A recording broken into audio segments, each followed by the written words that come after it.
কারুই গ্রামে রাধা গোবিন্দ মন্দির উদ্বোধনী অনুষ্ঠান।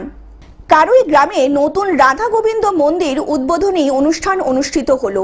500 বছর আগে ওই গ্রামে এসেছিল মহাপ্রভু শীর্ষ কালিয়া কৃষ্ণদাস ঠাকুর।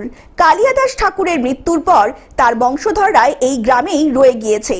ঠাকুর পরিবারের সদস্যরা মন্দিরের পুজোর দায়িত্বেই রয়েছেন।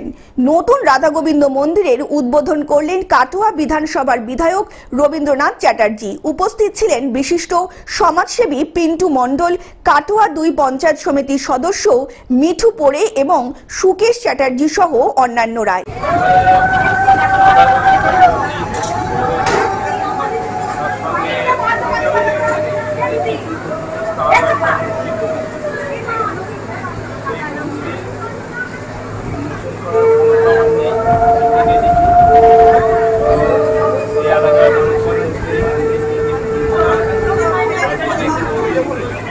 এদিন ঠাকুরকে নতুন মন্দিরে নিয়ে যাওয়া হয়। পুজো পাঠ ও হরিনাম সংকীর্তনের মধ্যে দিয়ে মন্দিরে ঠাকুরকে প্রতিষ্ঠা করা হয়। মন্দির প্রাঙ্গণে উদ্বোধনী অনুষ্ঠানকে ঘিরে গ্রামের মানুষজন ভিড় জমায় প্রাঙ্গণে। উদ্বোধন উপলক্ষে পায়েস ও লুচি ভোগের আয়োজন করা হয়। হাজার হাজার মানুষকে সেই প্রসাদ বিতরণও করা হয়। আজকে 500 বছর আগে দ্বাদশ গোপালে সুবাহু সখা ছিলেন, ব্রজের সুবাহু সখা ছিলেন। তিনি এই কলিতে কালিয়া কৃষ্ণ দাস ঠাকুর নামে পরিচিত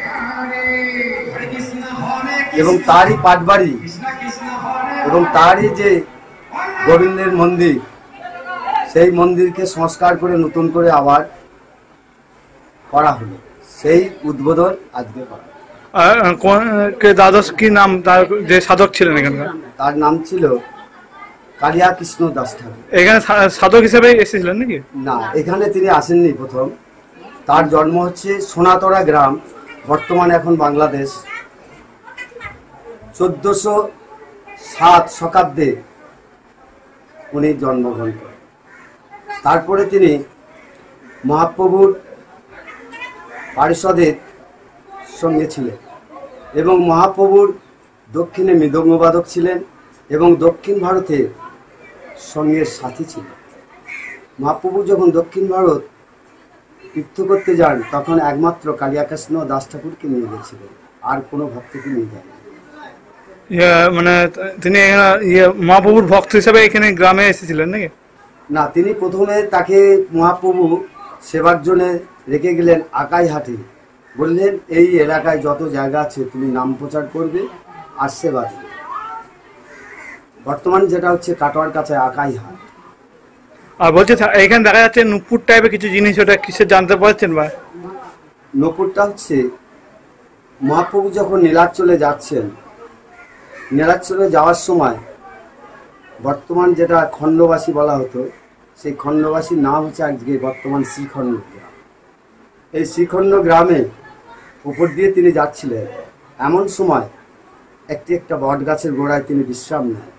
সেইটাকে আজকে বলা হয় শ্রীখণ্ডের বটডাঙ্গা। তাই এই বটডাঙ্গাতে তিনি বসে আছেন, এমন সময় ওখানকার আর এক মহাপ্রভুর ভক্ত, তিনি হচ্ছে নরহরি সরকার ঠাকুর এবং মুকুন্দ সরকার ঠাকুর।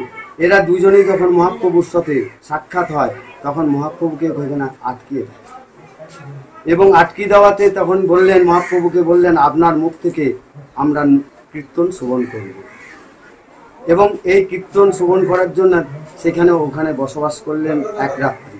এই রাত্রিতে তিনি কীর্তন যখন করতে যাচ্ছেন তখন তার তাল আসছে না, কারণ তার সঙ্গে মৃদঙ্গ বাজাতেন এই কালিয়া কৃষ্ণ দাস ঠাকুর। পূর্ব বর্ধমান থেকে রাহুল রায়ের রিপোর্ট, গ্লোব নিউজ। এখন থেকে গ্লোব টিভি দেখুন আপনার স্মার্টফোনেও। গুগল প্লে স্টোর অথবা অ্যাপল স্টোর থেকে ডাউনলোড করুন গ্লোব টিভি লাইভ অ্যাপ। এছাড়া জিও টিভি অ্যাপ থেকে দেখুন গ্লোব টিভি লাইভ।